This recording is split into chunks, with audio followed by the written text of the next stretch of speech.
Et alors Sandy, si je te dis damier aux Antilles ou alors capoeira au Brésil, ça te fait penser à quoi?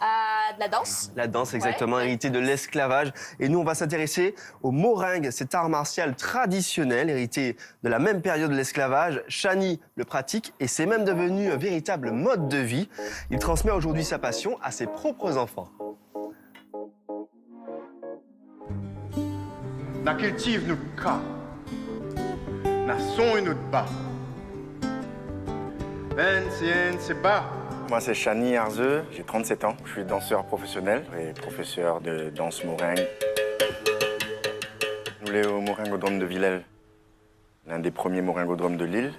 Plus de 20 ans d'histoire. Donc, il y a plusieurs générations de moringueurs qui sont passés là. Le moringue, c'est une tradition guerrière. Il y a un aspect initiatique parce qu'il y a le chant, la musique, la maîtrise du corps, à travers les acrobaties, la danse et le combat. Donc acrobatie, danse, combat, chant et musique. Donc ça fait 5 disciplines en une. Le moringue, il provient principalement d'Afrique, Madagascar et des Comores. Aujourd'hui, je suis avec mon camarade Tommy, musicien percussionniste. On va répéter un peu mon solo de ma nouvelle compagnie que je suis en train d'ouvrir, donc Meshabé. Et là, on révise 2 tableaux aujourd'hui. NCK. Nous teste quoi, hein? NCN. Veille voir comment on a levé. J'ai grandi au Mans. Quand Pépé a pris la retraite, on est tous rentrés. Je suis arrivé ici, j'avais 6 ans. Mais t'es timide, mais t'es jeune. Avant d'arriver à La Réunion, même, t'es déjà fan de Jean-Claude Van Damme. Donc, mais t'es ouais, Jean-Claude Van Damme fait un grand écart, mais t'es saute en l'air, mais tu fais grand écart aussi. Mais t'es fan des arts martiaux et beaucoup très casse-cou, très acrobatie. Et c'est comme ça, m'a rentre dans le moringue, m'a apprendre. Hey.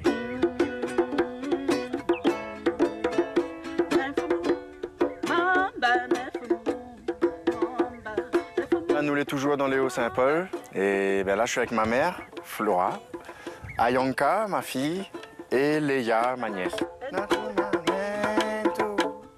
On a l'habitude d'entendre maman composer. Depuis que je suis tout petit, je l'entends jouer.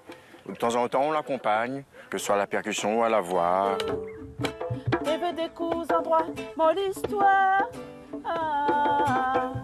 Sans cette femme, je ne serais pas l'homme que je suis. 2-3 va dire, mais les donne du pour moment. Mais moi, c'est une fierté. Et moi, on a la chance d'avoir un moment inspirant. Mon papa était accordéoniste, c'était un groupe de famille, Bal la Poussière à l'époque, dans les années 60. Il m'a transmis à nous tout ça. Dans la famille à moi, que la reprend ce flambeau. Chani Liaguin reprend une bonne partie. Et maintenant, il y a les filles.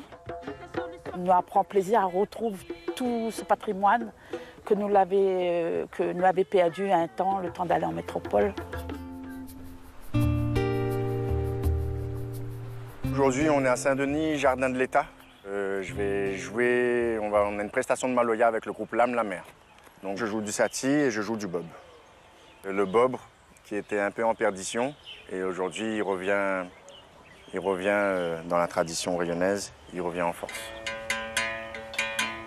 Là je ferme le son, là je rouvre. Dès que j'ai besoin d'un moment de répit, j'aime bien l'avoir près de moi pour dès que je vais jouer, ça va me déstresser. C'est vraiment apaisant pour moi en tout cas. Aïe oh mon enfant, aïe oh mon enfant. Ah oui, il est là pour again. La chanteuse, c'est ma chérie. Quand je suis arrivé, le groupe venait de commencer à se mettre en place. Voilà. Donc petit à petit, j'ai trouvé une place.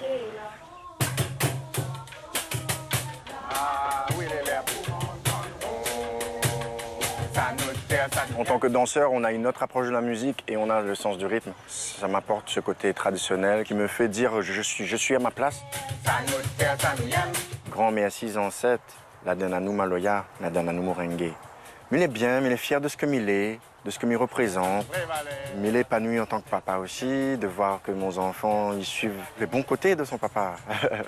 Le côté passionné, le côté qui s'annulait, le côté artistique. Et c'est ça la vie, hein. Nous être bien que soi-même.